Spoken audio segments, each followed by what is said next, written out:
we will get to show and tell and the monthly challenge after the demonstration, but I'd like to introduce Bert Delisle, who is a regular member.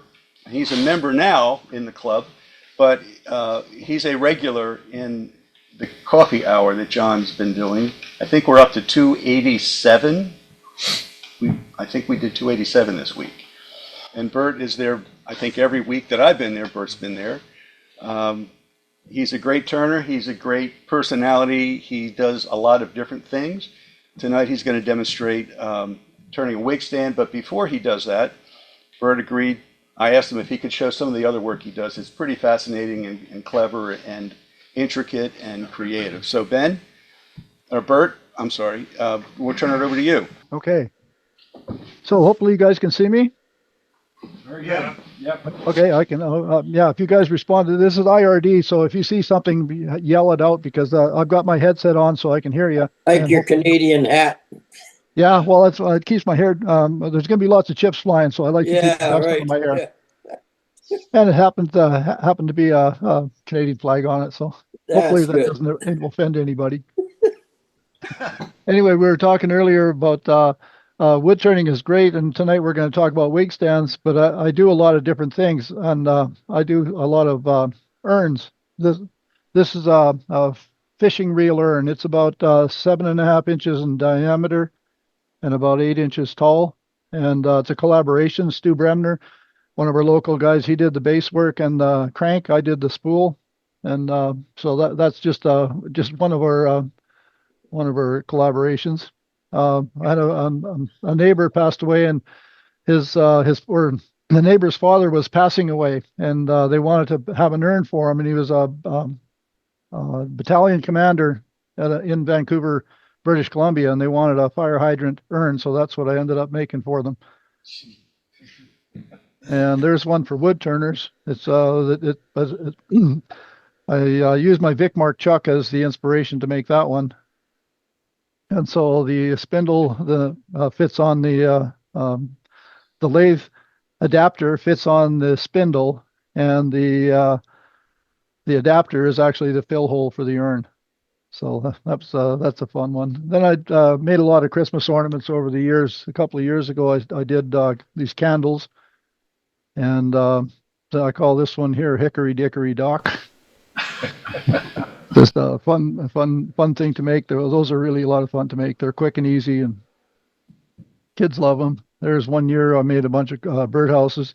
This year I made birdhouses, but I made birdhouses with birds. Last year I made these lanterns. They're tea light lanterns. And a couple years ago I had my granddaughter's friend wanted to make some Christmas ornaments, so she came into the shop and I set everything up and showed her. I made one, and then she made a whole batch of these herself. They were just fun to make, just a real nice little Christmas ornament, simple. And then Duxbury here a couple of weeks ago showed us a stool sample, so that created I had to go out to the shop immediately and make some. So I have to thank Duxbury for that one. We've had so much fun with them. I sent a picture to a nurse friend of mine, and she said she just about fell off her chair at work, and all the doctors looked at it and said, "Who the heck has time to make that kind of stuff?" We had some fun. Oops, that isn't what I wanted. I was thinking I was going to be. We're doing this here tonight, but I've been asked to do a demonstration on Thursday night for our club, and so I pulled this one out of my file cabinet, and it's making scoops. These are the one-piece multi-access, and I also do some where they're two-piece, but I had to get ready to do that. That's happening on Thursday. Anyway, that's a little bit of background of the stuff that I make. And tonight we're going to make some wig stands.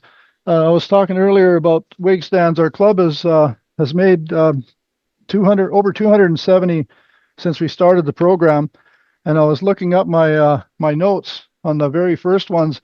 I used to make wig stands, and I would take the blanks and I would drill them for a woodworm screw and use that to hold it. But what I found after a while is you put a woodworm screw on it and you turn the outside and put a tenon or a recess. But when you actually hold it then to drill the hole, Forstner bit doesn't have anything to center on, so it would wobble. So I've got a different way of doing that now, and that's what I'll show you tonight. So over the last 3 years, my methods have improved. I was mentioning earlier, I spent 4 hours out here one afternoon in the shop, and I think I roughed out, I think 13 wig stands. So I got a process now that it works for me, and I hope everybody will appreciate that what works for me may not work for everybody, but I'll show you what I'm doing, and we'll get on with it. So this question? For our new members and people that haven't been here before, can you tell us why you're making wig stands? Oh, absolutely. Yes, we started making wig stands for the Cross Cancer Institute here in Edmonton. They have a volunteer group that assembles, and they get wigs, and they lend the wigs out to cancer patients while they're going through their treatment. If they lose their hair, they got an opportunity to get wigs, and that's a volunteer program. It doesn't cost the patients anything for the wigs. They just borrow the wigs for the length of time they need them. But they always had a shortage of some place to dry them when they wear them, take them home and dry them. So we started making wig stands for them, and they love it. They said the people that get them are so appreciative because they get to keep them. A lot of people, they'll take a wig stand home. They have to give the wig back that they borrowed, but a lot of people are buying their own wigs because now their hair doesn't grow properly anymore, so they buy a wig, and now they have a wig stand to use it. And if they don't have a wig, they can use it for a hat stand. But so it's a charity effort from our club, and like I said, from the time we started to date, we've made I think Jeff said 274 wig stands we've donated. Okay, so without further ado, again, I start with 2 blanks, and I roughed them out on the bandsaw, of course, and I've got the center mark for the. See if that's a little better. So I got the center mark. I mount that in on the lathe and just run the tailstock up. And I'm going to put a recess on this side. It's going to be a temporary recess because this little divot is going to be the top of the base. And the this side here is going to have the recess. And so how do you size the recess? A lot of times I would take a compass and draw it on the wig stand or the base before I put it on the lathe, but that took time, and I'm kind of lazy. I guess I've got making so many of them. I started going like this with a pencil,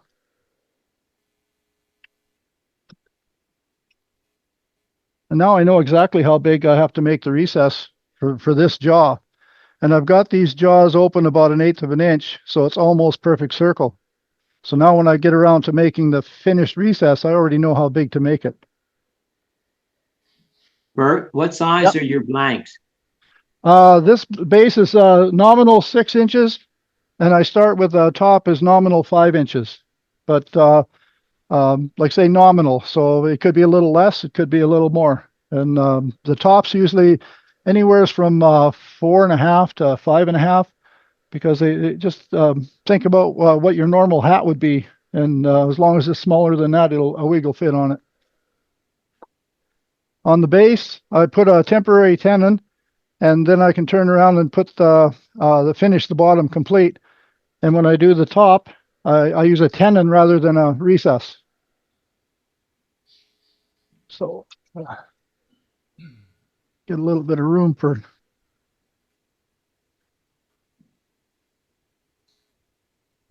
So as I said, I'm going to be doing a temporary tenon, and in order to find out where the temporary tenon should be, I just kind of eyeball down from the top, put my pencil across here, and that gives me a pencil mark for putting a recess. I got to put my face shield on.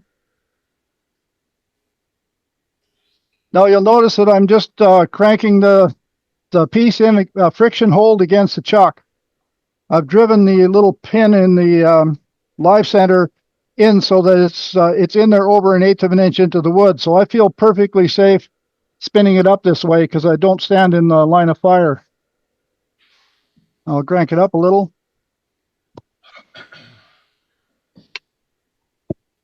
Oh, maybe I should talk about this tool. This is the tool that I'm going to use for doing the recess. Mike Peace was the one that gave me the inspiration for this. It's just a scraper that I ground on an angle, and now I can come in beside my live center, and it doesn't foul. Even on the small ones, I can get right up close if I have to put a small recess for a small turning. It gives me access to put in a recess, where the typical ones you have to be straight in line and you're always fouling on the live center.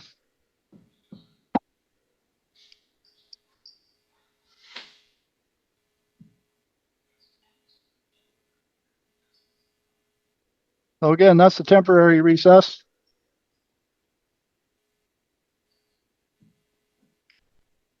And like I say, when I'm setting up to do a bunch of these, I would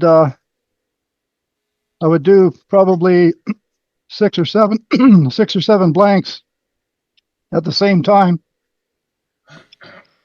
So I would put temporary tenons on 6 or 7 blanks, and I've still got this is the bottom, so this is going to be the finished bottom. I'll go ahead and put the finished tenon on here.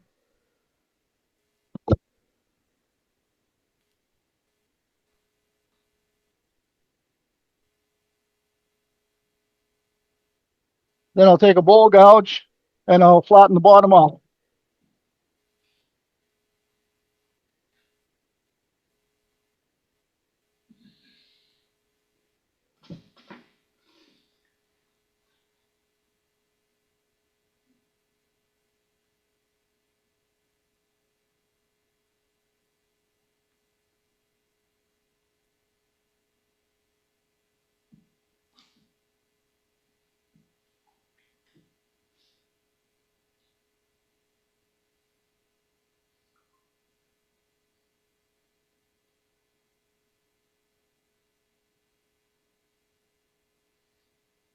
I usually put a couple of divots in the bottom just because it gives it a little bit of, it lets people that turn it upside down and look at it know that you've done something or thought about it. And I leave this section here open enough that I can laser my logo on.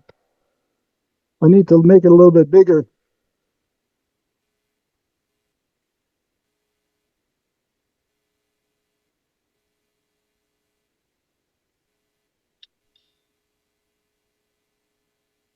I won't do a lot of sanding tonight. Nobody likes to see somebody doing sanding, so I would go ahead and sand the bottom before I moved ahead. That's just because you sell it. That's right. You love sanding. That's the only reason he turns. Yeah. He gets a good deal on the paper. Right. Make it that dust.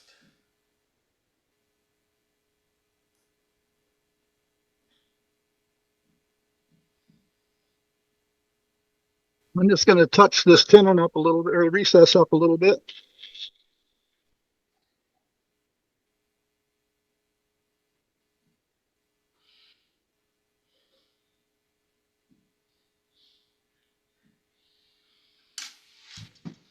So I would go ahead and finish sanding this. And I use Osmo when I'm putting a finish on. So I would actually finish sanding this to probably 320 and then put Osmo on it.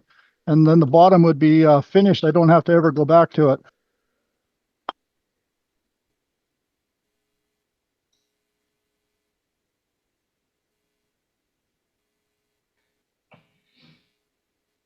Now this is the top of the base. And you can still see I've got the little divot in here. So it's ready to drill. So before I take the face off of it, I'm going to drill a 3/4 inch hole.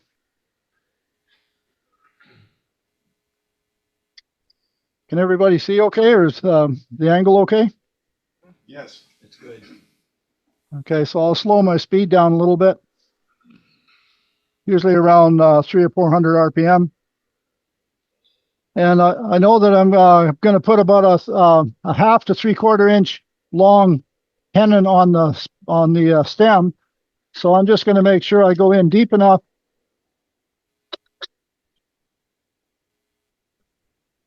so I can put at least a 1/2 inch tenon into the base.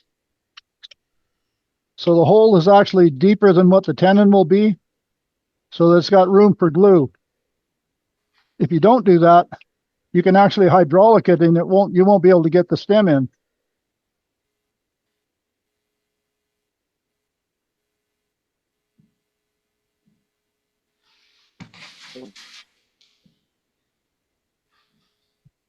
And then again, I always like to take a little bit extra hole in there because I need to take the top off and finish it. Again, we'll crank the speed up and we'll attack it with a bowl gouge.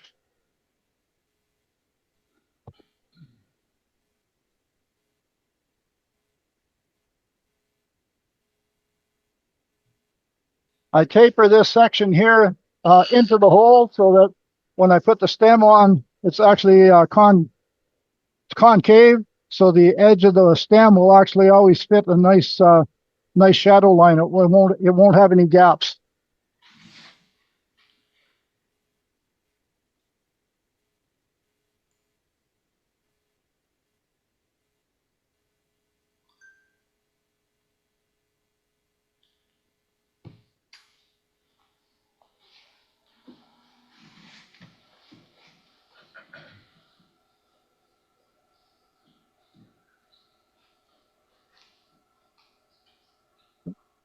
So on these wig stands, a lot of times the people that use them will have earrings or bobby pins or things that they work with a wig. They need a place to put them. So I always put a hollow in the base of my wig stand so they actually have some place to put that stuff.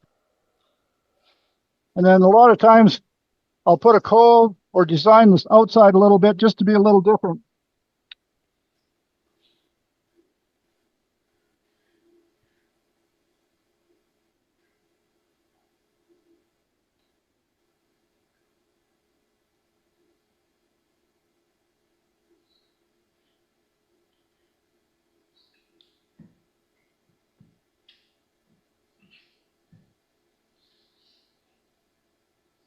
Change your camera view, Bert. Thank you. Absolutely. So yeah, anytime you guys see something, just holler at me. So basically I just put a little cove in here and put a couple of V-notches on it, and I'll just do some wire burning.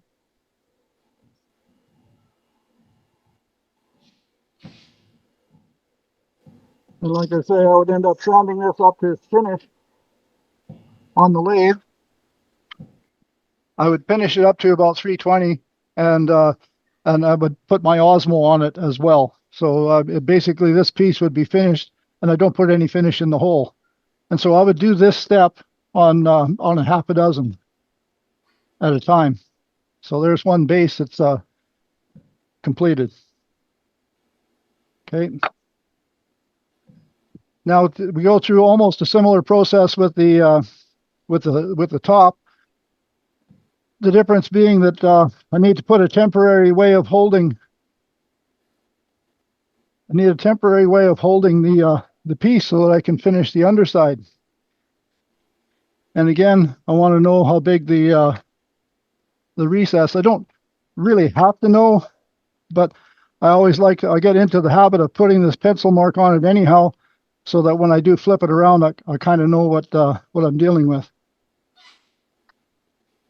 So on this side, we're going to curve this. We're just going to round this over in a curve, but I'm not going to do the curving right away. I'm just going to put a tenon on this side, and tenon to fit these chucks. This chuck is about, I just line up, kind of eyeball it from here, put a pencil mark on it,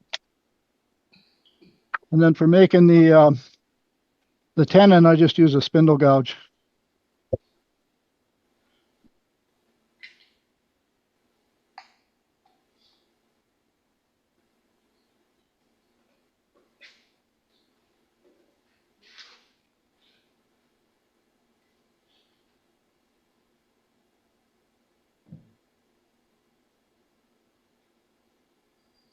So that tenon's going to let me hold it to do the underside. And then when I do the top, all that tenon's going to disappear anyhow.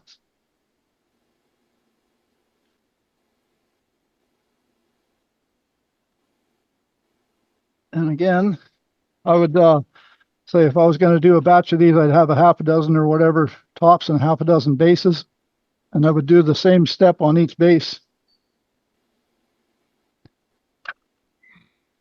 And so now this is going to be the top of, or this is the bottom of the top. So I need to get a divot in here in order to line up my drill. I just take my live center and just, oops. It must be a demo night, right? That's never supposed to happen. Anyway, I've got a divot in here now. By jamming that in there, I've got a divot. So now when I put the drill in here, the drill's got a divot to center itself on. And again, I drill this hole deep enough so that there's room for the stem plus a glue space. What's the thickness of your blank there, Bert? Say it again. Thickness of the blank? What is the thickness of the blank? This blank is about 2.5 inches. It's offcuts from a mill shop. So normally, I've done them everywhere from like 3/4 of an inch up to 2 inches. So you can make them nominally 2 inches is lots. And on the end here now, I've got a pencil mark, so I know that these jaws will expand into a groove that I'll put there. So I'm going to hollow the center out again and leave a little mound for the stem to fit in. But this part will be hollowed out, and then I can run my jaws in here and expand into it to finish the top.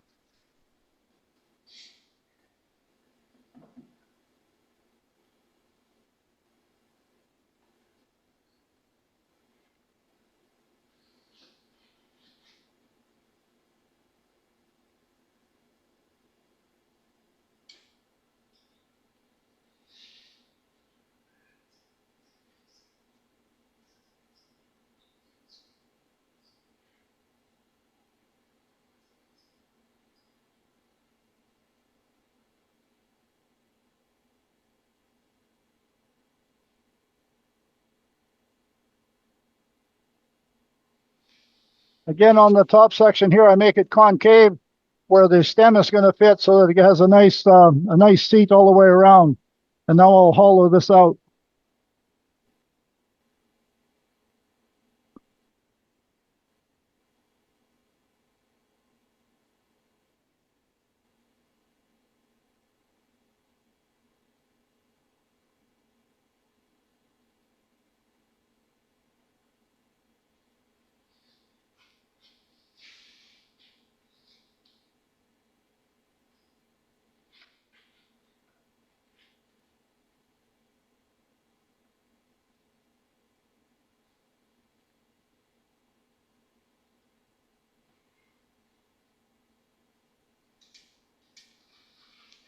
And again, I just use my recess tool for putting the recess in right at the edge.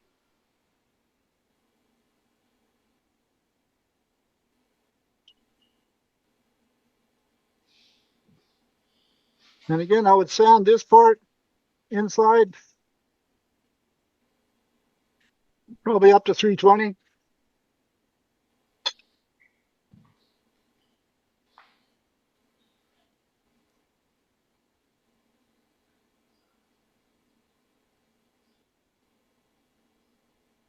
So now I've got a nice little recess in there. And if I measured it right, it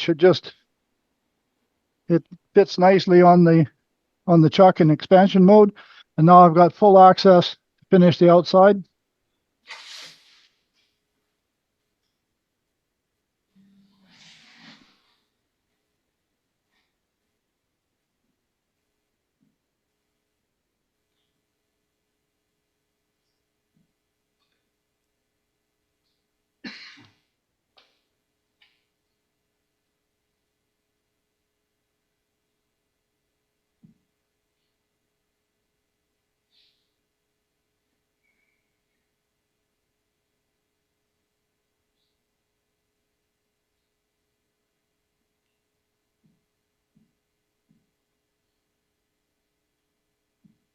Are you using a bowl gouge or a spindle gouge for that? I'm using a bowl gouge, a deep fluted gold bowl gouge.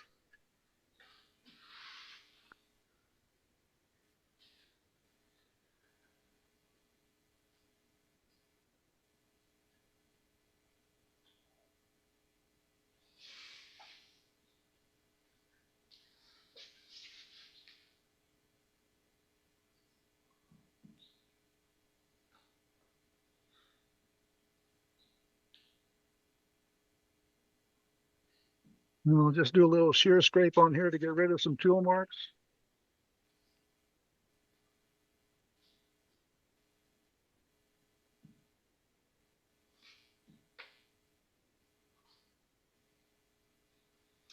Can you show us a top-down picture? Oh, there's a little rough spot there, so Can you show us the top-down view?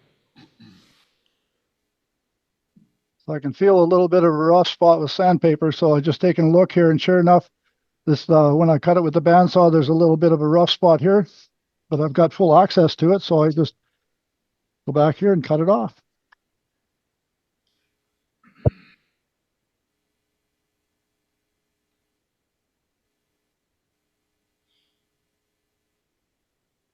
And I normally try not to go off the block from this direction. I stop and come back in from this way so it doesn't splinter out.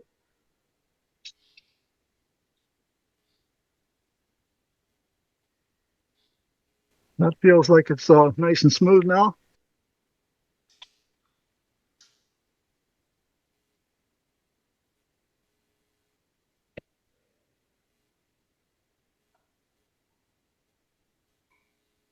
So basically,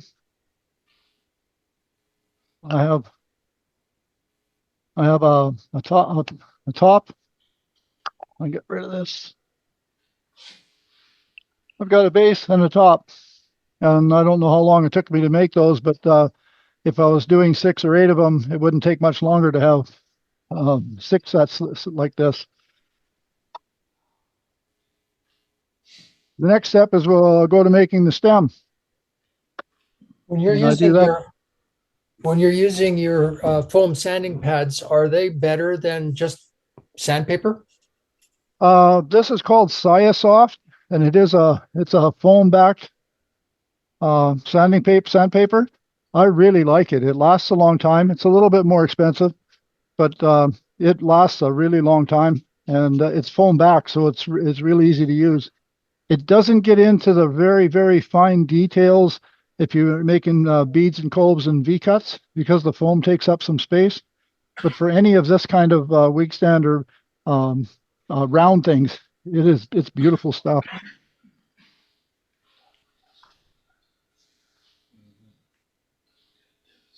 Hey, Bert, did you Yep. say what wood that was? Oh, this is oak. That's These what are, I thought it was. That's what Yeah, I it's thought. white.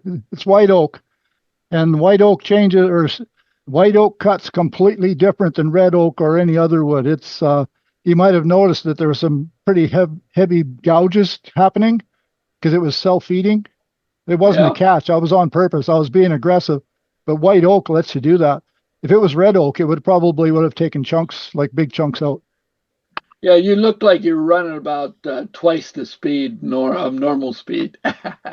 Oh, well, for me, I was slow because if I was doing these, no, seriously, when I that afternoon, I was had sharp tools and I had the things, and I was just hogging them out just to get them shaped, and then I can come back in an hour or two after having a coffee, and maybe do a finish cut, and then do the sanding and do the finishing, and then the pieces are done. Right? It's I don't consider myself a production turner, but I've turned into one because when I make something, I can't make just one.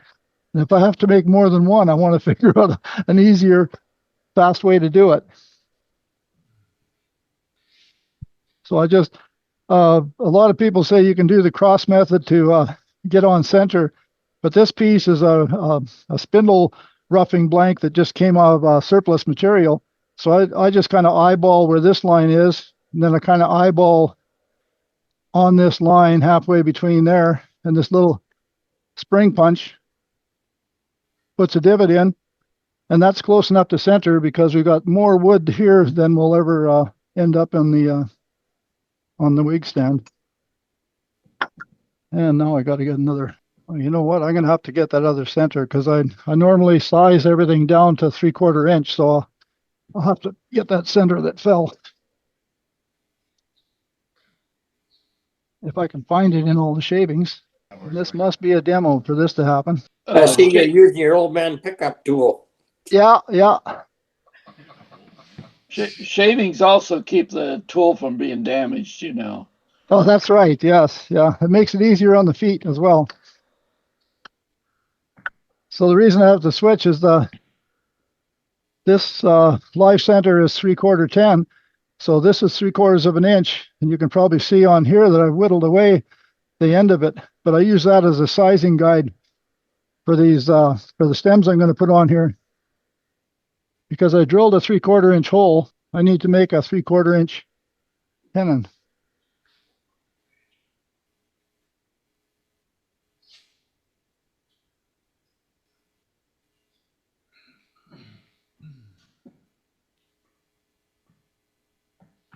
Some people have looked at my live center. This is a one-way live center, and it has 3/4 10 threads on it. And people say, well, the end of it's not 3/4 10 anymore. And I tell them, no, that's on purpose. I tell them, they believe me too. I tell them I purposely sanded it down so that it would be smaller so that I could do this job.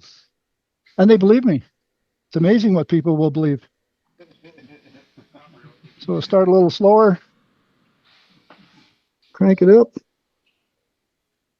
I don't know which is the best view. Probably that one.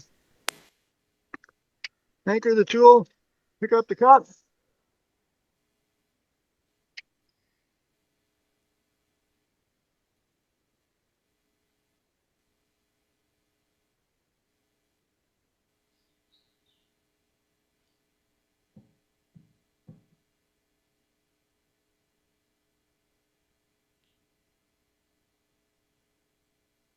Again, that's about a 1/2 inch long.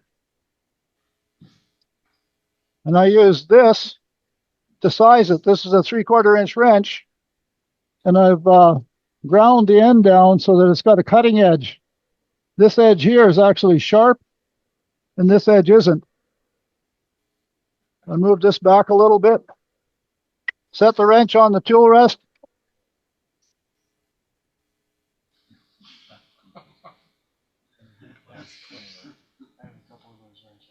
And that's a 3/4 inch tenon. However, it's a 3/4 inch wrench size, which is always a little bigger than 3/4 of an inch. So I have a block here that has a bunch of holes that I've drilled with my Forstner bits. And that's just a little bit tight. Just a little. It's too tight for glue. But I've learned that by using the wrench, it got me this quick down to 3/4 of an inch. Now I can take a skew and just touch it, and it'll be a perfect fit.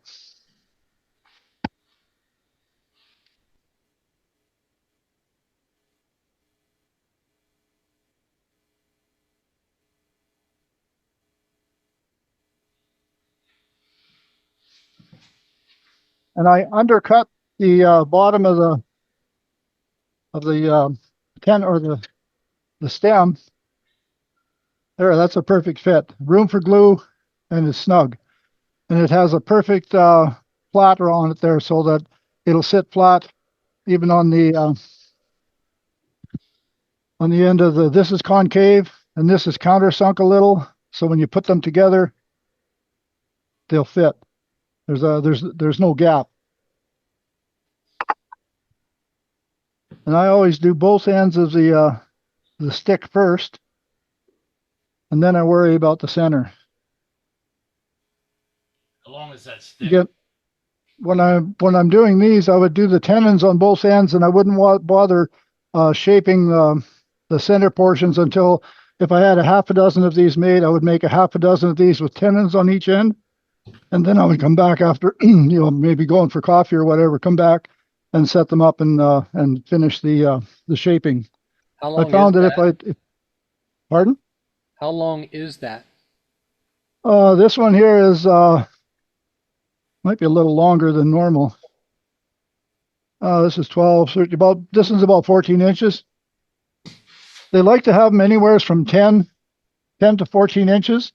Some of the wigs they have are smaller, like or shorter haired wigs. They could take a shorter stand, but they've also asked for some. I've had to make them some that were 24 inches tall for the ones that have really long hair.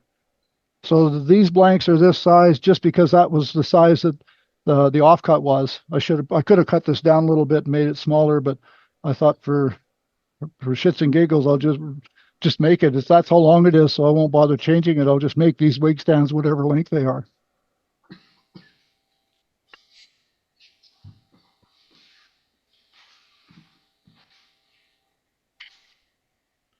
Can you change your camera angle?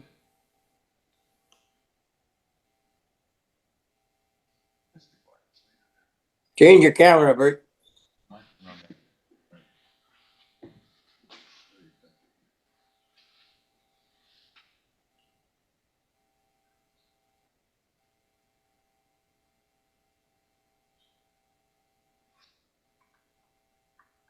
And again, I use my tools for sizing, so I don't have to measure. This is a half-inch skew, so I know if I put it on here and measure it, I know I'm going to have a half-inch tenon. I usually take it half at a time, like a quarter inch, and then the full half inch.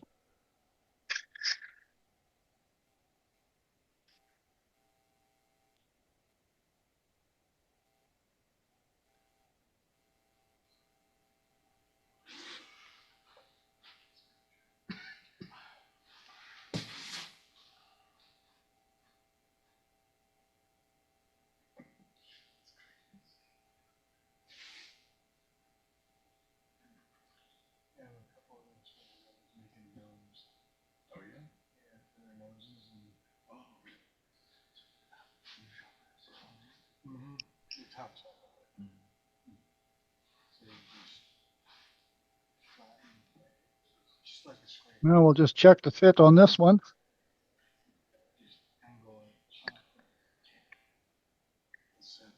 Perfect. Just a little bit snug, but once it's in place, it'll be fine. And there's room for glue. So if I put glue in here and push it in nice and tight, there's room for the glue to get pushed into the base hole. So now after doing half a dozen of those with tenons on both ends, I know both of these tenons will fit either the top or the bottom.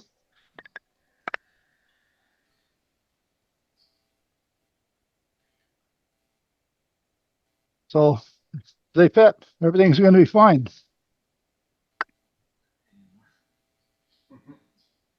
Now we can get carried away with however we want to shape these. And this is where we can get really creative. I haven't done it yet, but I'm planning on doing some offset ones so that the center portion where they actually would grab it and hold it would be off center, like a two-sided handle where it's, instead of it being round, it would be oval. I haven't done those yet, but I'm thinking about how I'm going to do that.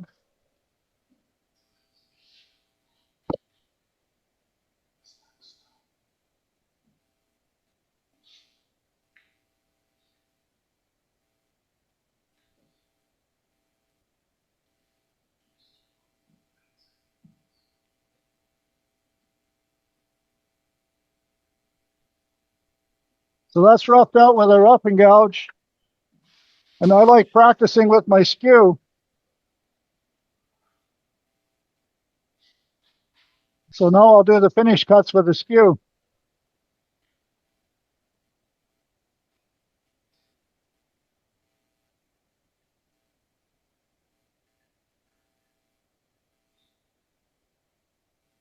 Can we get a top view, please, Bert? Okay, we'll have to switch over to this side then. So the tool rest is a little bit higher than with a spindle gouge. The idea is that when your skew is on the tool rest and you're cutting, you should be cutting in the bottom half of the skew at or a little above center.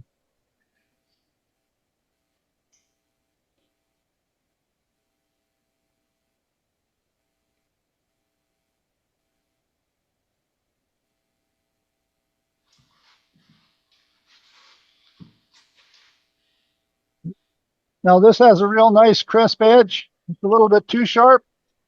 I'll just touch it with a skew, so now it's not sharp anymore, but it's concave, so it will fit nicely in the top or the bottom of the wig stand. And now I can get as creative as I want with this portion. So on most of my wig stands, I make this section here. If this is the top, this section will be fairly fat and it'll taper down. So the handle, it's like a handle is a little bit higher than center line.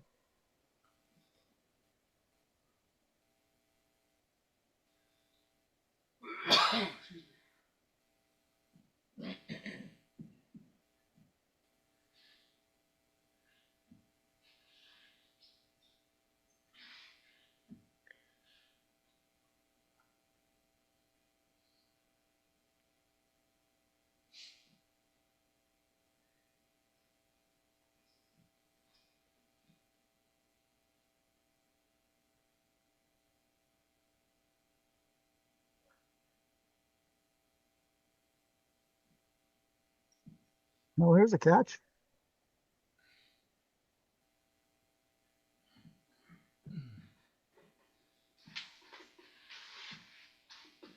I probably have to change camera angles to see this end.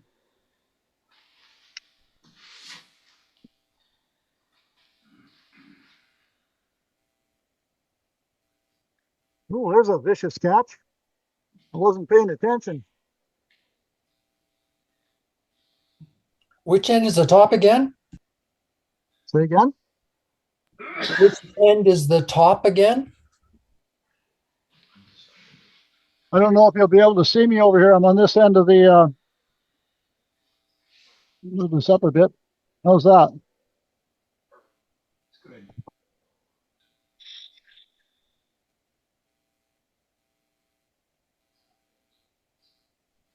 Bert, someone asked which is top and which is bottom.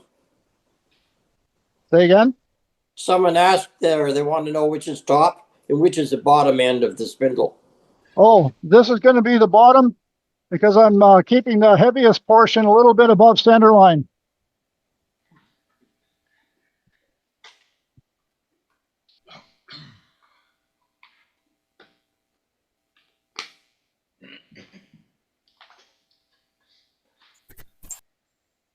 And the base down here is going to be a little fatter than the portion up here that goes into the top of the wig stand. But it's whatever your eye determines.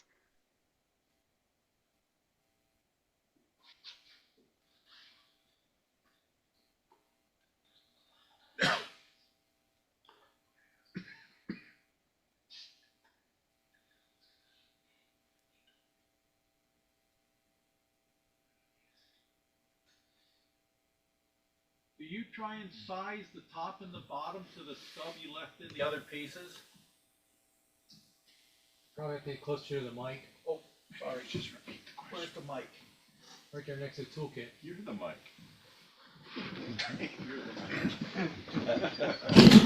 There it is.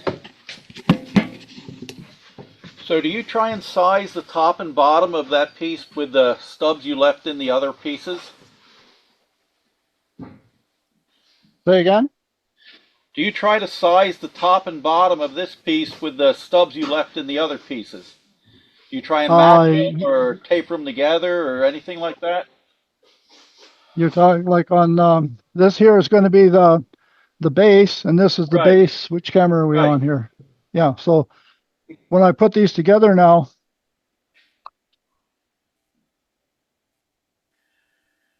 let's see, which camera are we on? Let's go this one here. So when I put these together now, you can see that there is a shadow line. I don't know if you can see that. There's the base is probably a 1/16 of an inch bigger than this base. Okay. And I wouldn't worry about that, because if it's a shadow line on purpose, it looks good. If you Right. try and blend these two together, you can spend an hour and never be happy with it. So I call that a feature. The most important part, though, is this is concave and this one is concave, so that when you put the two together, there's no daylight. I Okay. don't know if you can see that where it's Yep, I see that. fits. Thank And you. then again on the top. So this is a little smaller. This is a little smaller. So you slide this in, and again, there's the facet. You can see that there's a little bit bigger facet here than there was on the bottom. And I'm okay with that because I'm more looking at the edge where there's no daylight around where they meet. And if this is sitting inside the wig stand and it's all glued together, nope, I've never had any user take one up and look at it with that level of detail. But I've had lots and lots of other people that have wood lathes, and they'll pick this thing apart till the cows come home, and that's okay. That's fine. So you're happy as long as the stem is smaller than the piece in the top and the bottom. Yep, yep. So you have that shadow line's a nice detail. Well, I call it a detail. It could be even wider than this, and just call it like it's a feature. Absolutely. The most important part I found was when I tried to leave this perfectly flat, I would put this in, and if this part wasn't perfectly round, you'd always have a little gap. Like you glue it all together, and 2 days later, you look at it and say, "Oh my gosh, I can see daylight in one spot." And I thought, well, how did that happen? Well, this was flat, but it wasn't absolutely perpendicular to the hole, if that makes sense. But by doing it this way, there's a gap there, and it's concave, and they're both concave. So the outside edges come down in there. You can even see a little wobble there, but that's okay because now it's nice and tight. And when that's glued together, it'll never come apart. And that the lid just fell off when I tipped it upside down. But talking with the Tight Bond people, for things like this, the glue is not designed to take up. It's not supposed to take up space, but it does take up space. Like I think his name was Bill was saying. I mean, it's a plastic. When it sets up, it's a plastic. So there you can hear the squeak in there. That's tight enough. And this one here is it's loose that it'll come off, but it's not loose that it'll wobble. And the glue will take up that space, no problem. So how did we do for time? Great. You did great, Bert. Okay. I guess one of the other things I normally do on my stems is I put a couple of burn lines on it, or sometimes I do put burn lines just to give it a little detail. And then I have a Laser Pecker Pro laser device, and so I take the ribbon emblem for cancer patients, and I burn that on the side, so it'll have the little ribbon burnt into it, and they seem to like that. It's a nice touch. And what I've been doing now is I put my logo on here, and I also laser on wood donated by ProRail. ProRail Systems is a local millwork company here, and they donated a bunch of their offcuts. And Stu, how many did we take over there from the other millwork? I think we had 40 sets. Yeah, there was from the around other, 45 or so. yeah, from the other millwork place, and I think this one here we've got around 30 or 35 from ProRail. So yeah, we get the wood for free. They donate it.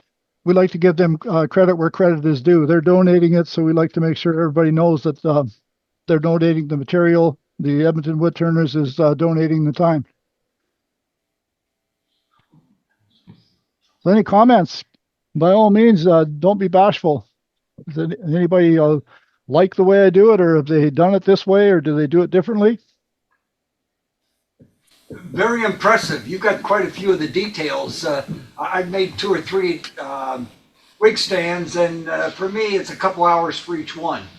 Yeah, and that's why I was when I started as well, and I really enjoyed it because it was, okay, it's an hour and a half in the shop, or 2 hours. It's great, and you end up with something. And we started making so many of them that I I evolved to get to a process where I could do a half a dozen instead of just one. So how many, what kind of finish do you put on, Bert? I use Osmo top oil. It's food safe, good for, it's good for children's toys. It's impervious to water and alcohol. It takes a long time for it to dry. It doesn't take very much. You coat it, let it cure for 24 hours at least, sometimes 48 hours, leave it cure. Then you put a second coat on and let that cure for 2 days. And then I just buff it with a rag. I mean, it's smooth, but it's not shiny. But it's wood and it's smooth. So you said you would typically finish the base with Osmo. Yep. At that time, but then you said you kept working, but you also said it takes a while for it to cure. Well, when I made one of these, right? So on the lathe, I would when I was holding it one way and finish the bottom, and I put Osmo on it. Okay, that part's done. Then when I turn it around and I finish all the machining I'm going to do on here, I don't put any Osmo in the hole, but I put Osmo on everything else. Now that piece is done, sits on the bench. I might not get back to it for 2 days, right? By the time I get all the other pieces made. But when I do get back to it, all I have to do is glue it and it's finished. Nice. Right? Or maybe put another coat on and then just glue the stem in and then they're finished. Well, that's a nice process. So you finish it and put the finish on before gluing so you don't have any glue bleed out or anything like that. Yep. Is a problem, Well, isn't it? Another nice thing with Osmo, because it's a hard wax oil, it's hard wax oil. It actually puts a wax finish on here, so any glue that does squeeze out wipes away real easy. But what I also have found is because this is concave and this is concave, you put glue on here, put it in the hole, slam it down. There's room between the two concave surfaces for any glue that wants to try and come out. So you very, very seldom get any glue actually coming outside of the pocket. I mean, that didn't happen to me the very first one. Let me tell you, I had lots of glue coming out here when I was learning how to do this. And I just come up with those methods, like I say, the concave on here, and it's very subtle. It's only going in probably less than 1/8 of an inch, and the same here. And that gives you a bit of a cavity for any glue that's on the stem. So, like I say, little tricks that you learn over time. And I figured that I learned so much from everybody else when they tell me the things that they've done or challenges they've had, because I like to learn from other people's mistakes because I'm not going to live long enough to make them all myself.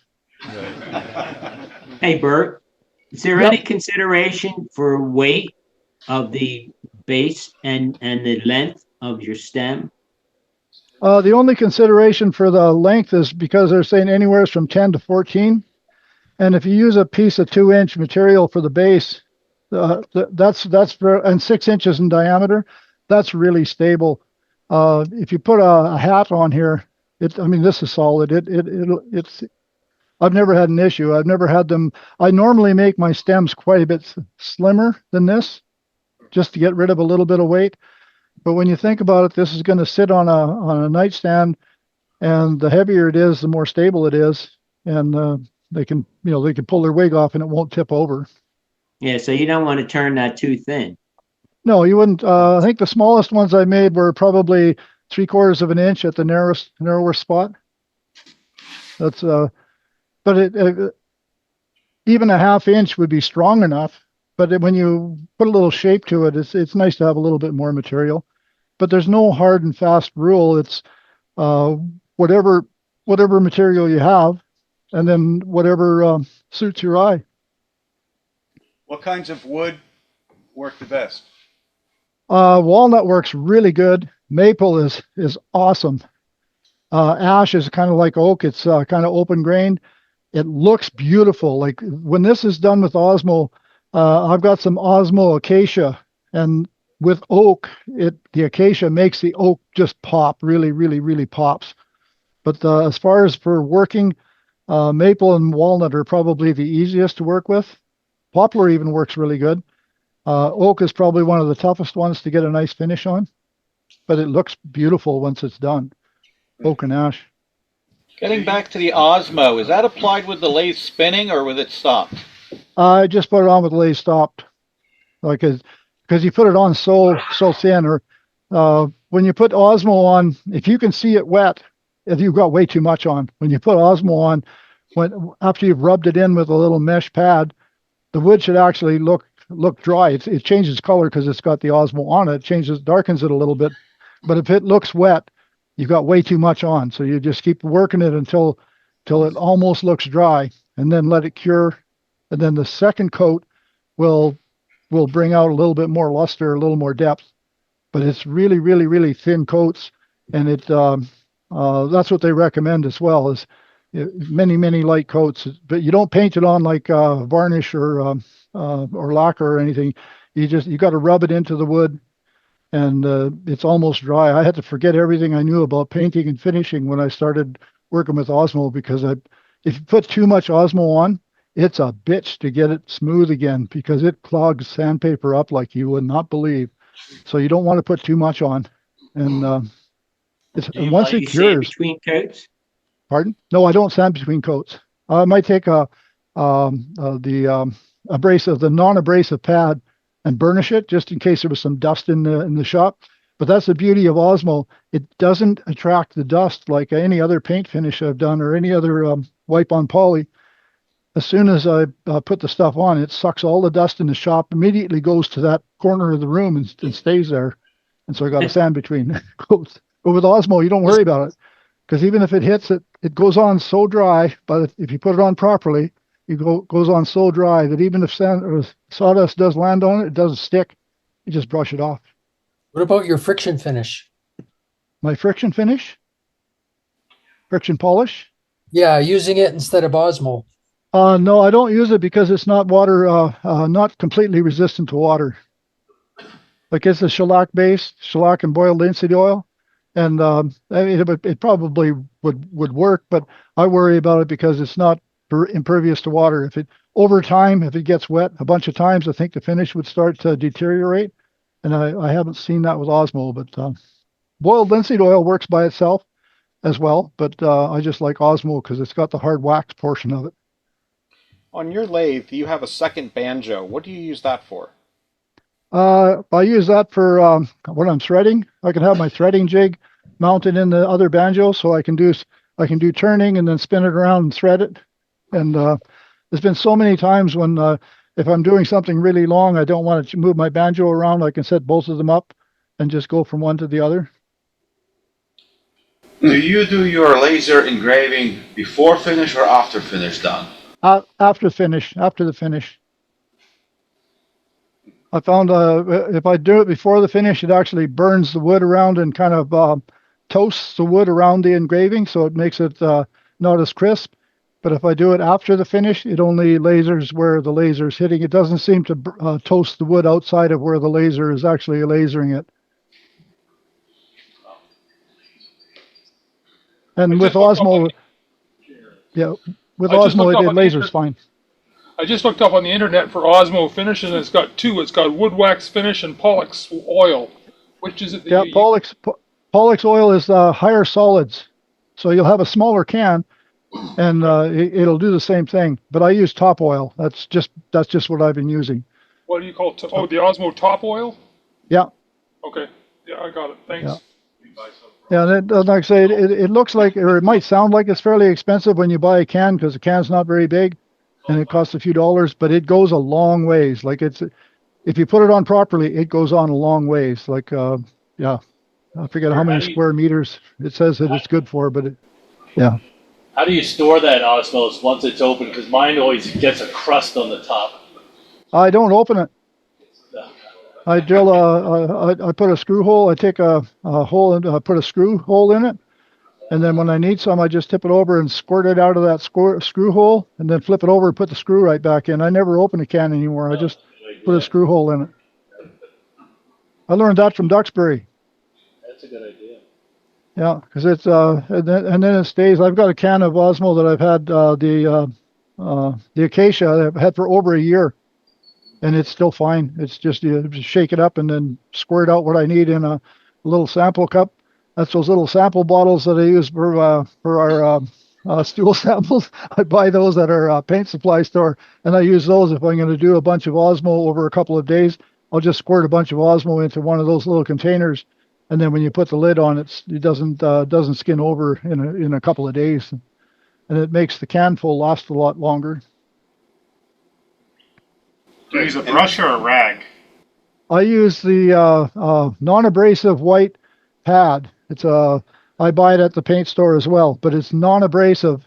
It looks like a Scotch-Brite pad, but it's non-abrasive. You can get the white pads, but they have a certain amount of abrasive in it, and that abrasive will abrade the wood, and it'll end up in your finish. So you have to be sure that you're using non-abrasive pads or use shop towel. The only problem with shop towel is it absorbs so much, and you end up throwing so much away, right? Because the shop towel will soak it up, and it won't go on the wood. But these little abrasive pads, you can be rubbing it and rubbing it and rubbing it, squeezing the Osmo out of the pad onto the wood, and it just makes it a little more efficient, or at least that's what I found anyhow. What about spontaneous combustion with those? I don't know. I've never had any issues with it because the pads that I'm using are so small that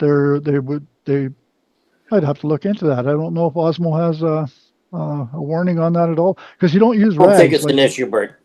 I don't. Well, linseed oil, I know if you use rags, and even my the rags I use for my friction polish, I make sure I spread them out and let them dry and harden before I throw them away because they do have the risk of spontaneous. But the little pads that I use for Osmo are only like 2 inches long and 1.5 inches wide. Even if it was totally saturated, there's not enough volume there to generate any heat.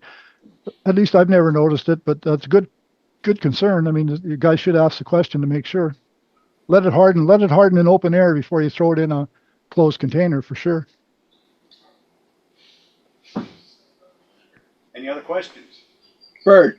Yep. I still am pondering the idea of a 6-inch base, 14 inches high with a 5-inch top and a wig on it. Yeah. I would go grab the wig and the whole stand would come off the stand. Is that not a problem? Hasn't been. We talked with the volunteers at the salon, at the wig salon, and they say no, that hasn't been a problem. Because think about it, a lot of times these people are using a styrofoam thing, right? They just have this styrofoam form, like it's just a round styrofoam bulb, and there's hardly any weight to those at all. And that's what they put their wig on.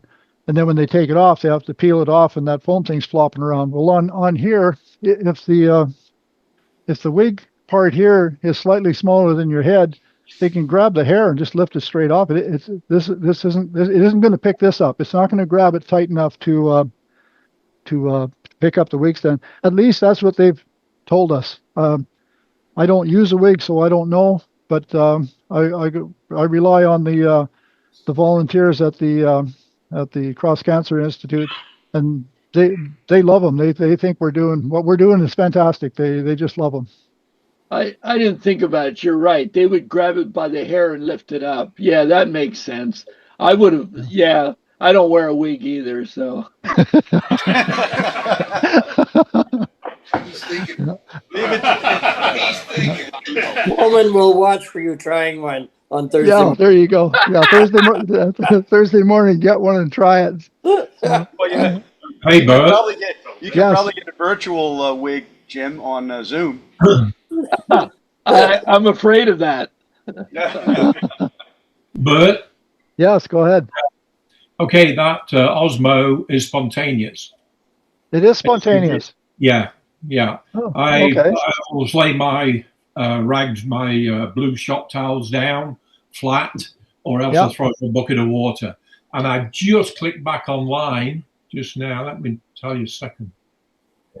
And the overview on here says materials like cloth, rags, or steel wool soaked with Osmo oil products, pose a spontaneous combustion hazard.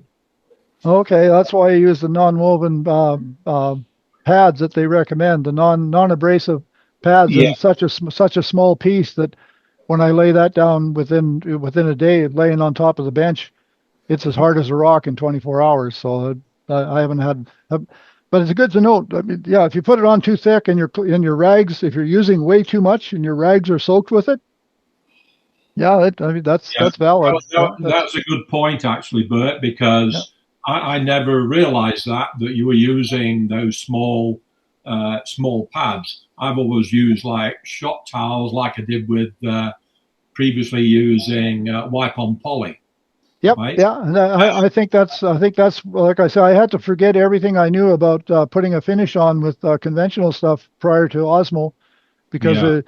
and I made some mistakes with Osmo where I put it on way too thick, and it's a lot of work to get it off because once it cures, it is a bitch to get off. It really it sticks like shit to a wool blanket, I'll tell you. Yeah, the you know, that's, We don't use wool blankets like that down here. yeah, I think that's why I mentioned to you when you and Stu suggested that I go with Osmo top oil, and I said the one time I'd done a lot of stuff, and I said it's kind of gone down an awful lot. And I think it was Stu said, "Well, you're using too much." Yeah. Yeah. I go, well, jeepers, I'm thinking, well, I'm just using shop towels. Now you have said that you use the small pads. Yeah. I think that's what I'm going to do because you leave so much on those shop towels. Yep. It soaks that in before, and it spreads it all over, and then you're using a small amount, right? Yeah. Because it's thinned it out. Yeah. Yeah. Appreciate that. Thank you. And I buy my abrasives at Bel Air Industrial Products here in Edmonton. It's the only place I've been able to find the non-abrasive little white square pads, and they were charging like $1 a piece for them. But if you buy a little stack of them, I think there's 10 or 12, cost you like $9 for a package. And the package lasts me probably over a year. Hey, Bert, the other thing I noticed when I was using it, if you have wood, all wood doesn't always have the same absorption rate. Yep. Yep. So I lathered it on the piece, and the next morning, the one section, which was a darker color, was thick and wasn't dry. And I was trying to figure it out because the rest of it dried beautiful. And then I figured it. What you're saying is that wood had stopped absorbing, and I just kept putting a layer on, so I had it way too thick. So that was a learning. Well, and that's with everything. I mean, you trial and error, you learn, and that works. I mean, that's what I've done. That's how I learned, is I put too much on, and then I finally learned that, okay, put it on, and it looks like it's dry, right? But that's okay because you're going to put another coat on anyhow. And then if some wood soaks up more than the other, at least all the stuff you put on has cured. Okay, so now you've got less sucking in. I've had times where I've had to put 3 and sometimes 4 coats on because one part of the wood kept taking more of it, but only that little bit of a layer, right? Just a little bit, so it looks like it's dry, but the part that sucks it in is a little drier than the rest. And then you'll know you're done when you can take a paper towel and rub it, and it kind of shines. It doesn't shine like shiny, but it's smooth and warm wood. It feels like warm wood. Well, thank you, Bert. That was a great demonstration. Thank you. Okay, well, hopefully.